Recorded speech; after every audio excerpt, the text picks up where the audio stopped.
What's up everyone? It's the Kenyan Seeker once again, and in this video I'm going to give you like a breakdown of what the WRC experience in Kenya is. So there's a lot of talk that usually goes about some of these events, especially the WRC. It has the connotation of, you know, going to the Vashas, doing a lot of crazy things. But yeah, there's more to the experience than just that, and that's exactly what I'm going to break down in this video. So I'm going to break it down in about 4 to 5 categories, and that has to do with planning. That's right even before you leave your resident, in our case Nairobi, to how you get here, what you should follow, what you should do, how much you're gonna spend, where to stay, and such like stuff. So it's going to cover about all the experience you're going to get in this place. So let's start with planning.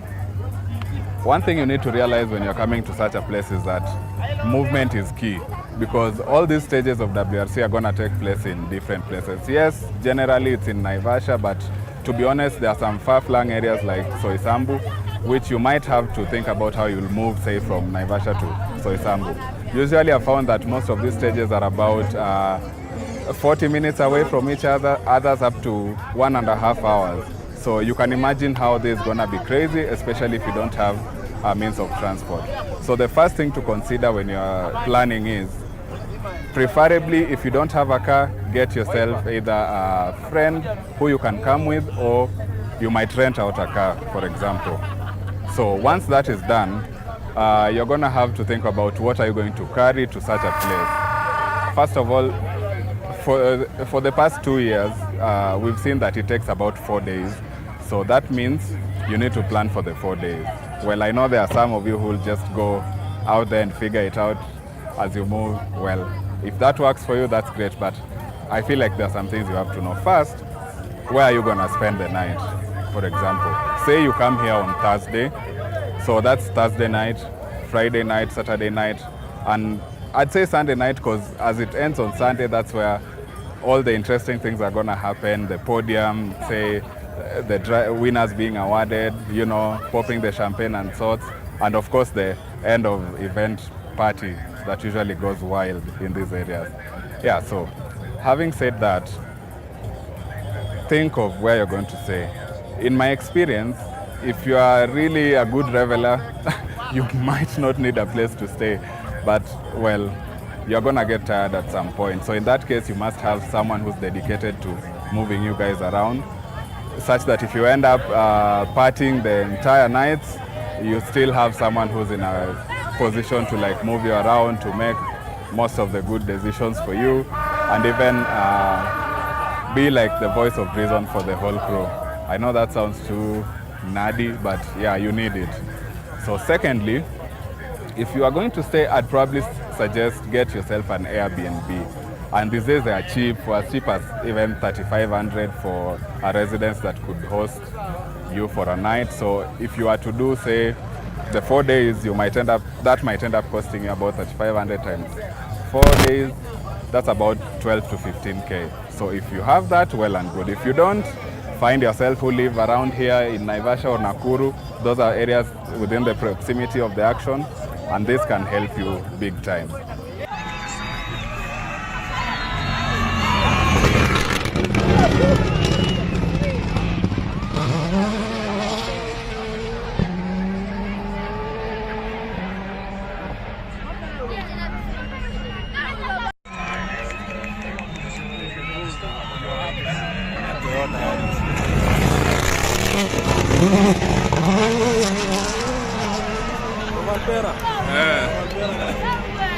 Now, having sorted the accommodation, you're going to want to eat too.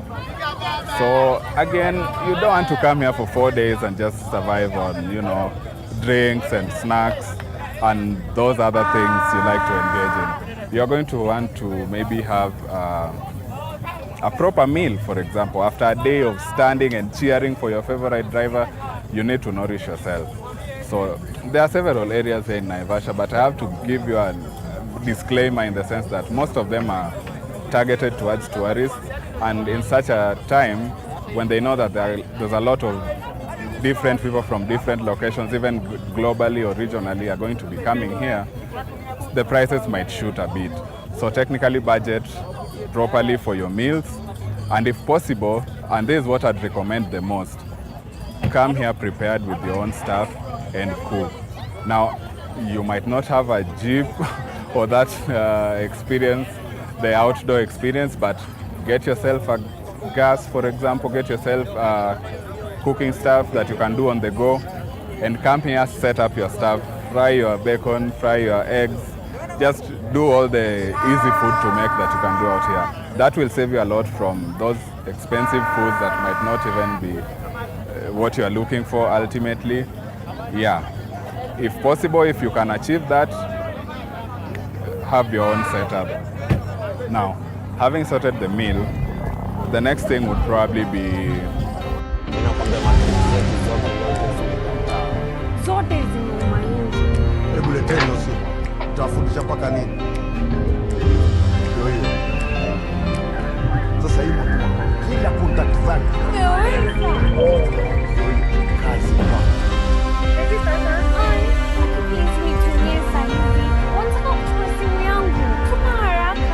chukue simu tuapea sawa, wacha nitumie date. Una sound different kwa sure ni wewe ama nyinyi ni wale mnasoma simkaza watu kuisha nyinyi na wa report sahi kwa 3. Yeah, everybody stand up here. Even the kids have joined in on the action. It's such kind of experience that makes true enthusiasts. Because even I remember when I was young, my dad used to bring me to such kind of events, especially the Safari Rally. And look at me now. It's something I'm taking with me. So, yeah, quite nice.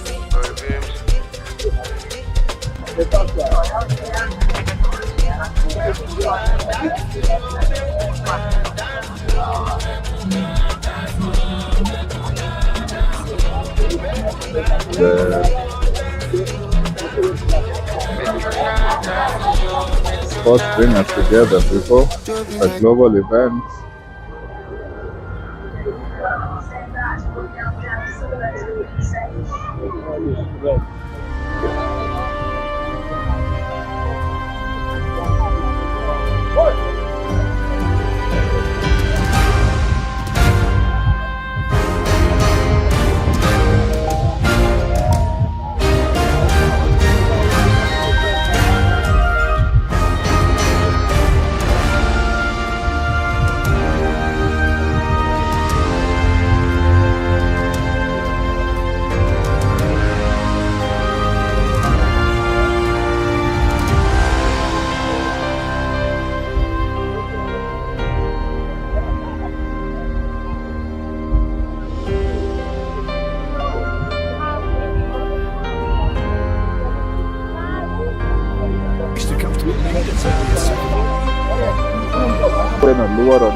Just some preparations underway.